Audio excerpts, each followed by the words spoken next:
Dear students, I am Dr. Vibhu Trivedi, Assistant Professor, Department of Chemical Engineering, Meerut Institute of Engineering and Technology. And the topic of this video lecture is Environmental Considerations and Indian Scenario of Geothermal Energy. So, geothermal energy is cleaner than the energy produced from fossil fuels, but it is not completely clean, and several environmental considerations are there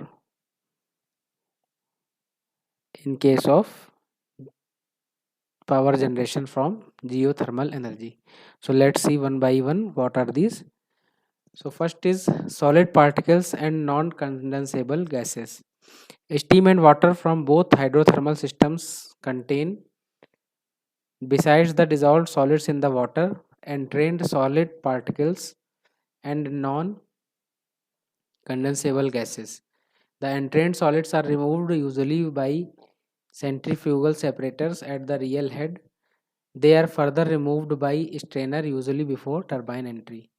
So the non-condensable gases are mostly carbon dioxide about 80% plus varying amounts of methane, hydrogen, nitrogen, ammonia and hydrogen sulfide.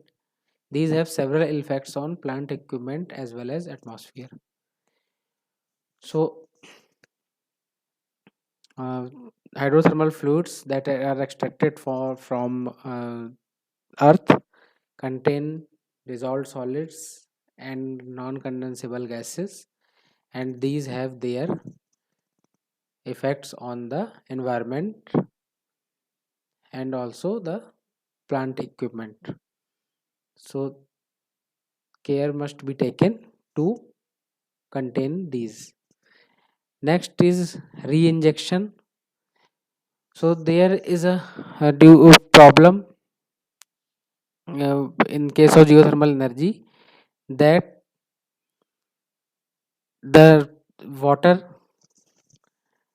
rejected from the power plant is still very hot, and if it is released into the reverse directly, then it will cause hazards to marine life, and if it contains some toxic substances, then it can pollute rivers and streams where it is released. So to avoid this, re-injection is used, and re-injection prevents the contamination of rivers or flow streams, etc. And it also curbs the possibility of land subsidence, which is caused due to the excess removal of huge quantities of underground water. Third consideration is land erosion. So, land erosion can be avoided by planting shrubs and trees. More careful site selection and improved construction methods can also be used to solve this problem. Fourth problem which is encountered is noise. Exhausts, blowdowns, and centrifugal separation are some of the sources of noise that necessitate the installation of silencers on some equipment. The noise causes a serious health hazard. Workers on new well sites have to wear earplugs or muffs, etc., to prevent the hearing damage.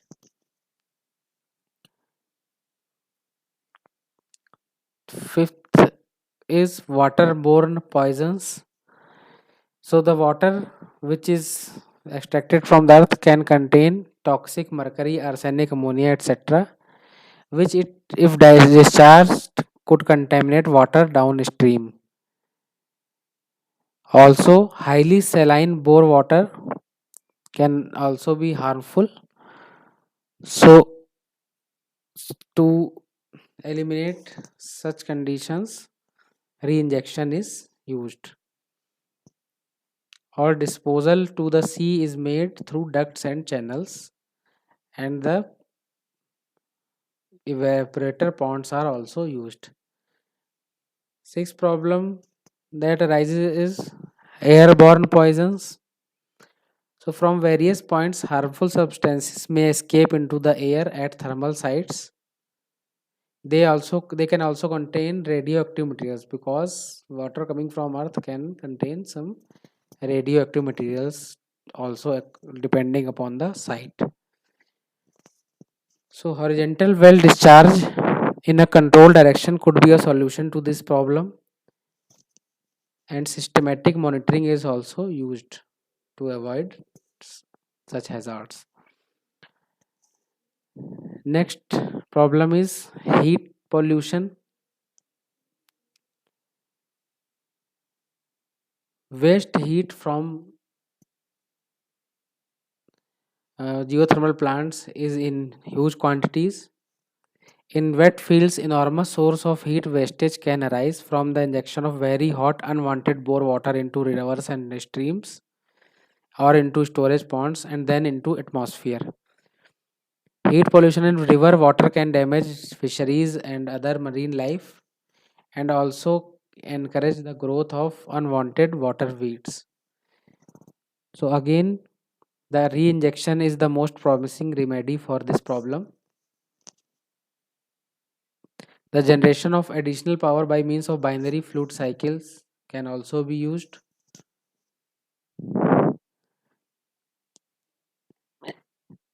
Eighth problem that is encountered is silica. Silica can be particularly troublesome with distinct heating systems. Reinjection of silica loaded waters could flow up the permeability of the substrate, thus necessitating the constant changing of bore reinjection sites. So silica, due to silica permeability of rocks is affected.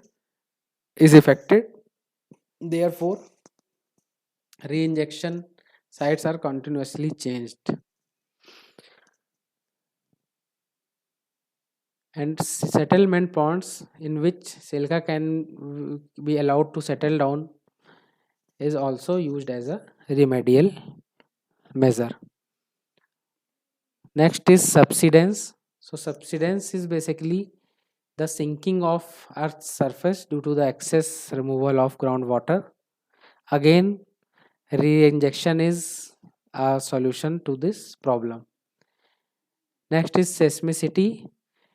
It is feared that prolonged geothermal exploitation could trigger off earthquakes because we in such activities the plates of earths are disturbed. So if injection is practiced in zones of high shear stress where fairly large temperature differentiations occur, seismicity is a major concern. Next is escaping steam. Huge volumes of flash steam escaping into the air could cause dense fogs and which can adversely affect the traffic systems and cause accidents. Geopressured water has all the given problems, but additionally, it carries large quantities of sand, especially at the high flow required. The result is increased erosion and scaling problems. So, this is the unique problem related to the geopressured water. Now, if we talk about the in the context of India, then following are the main provinces where geothermal fields are found. So, northwestern Himalayan geothermal province, North Indian Precambrian province, Cambay Garban province, etc. These are 13 in numbers. And if we talk the potential of geothermal energy in India, so there are 340 known thermal areas in India represented by hot or warm springs.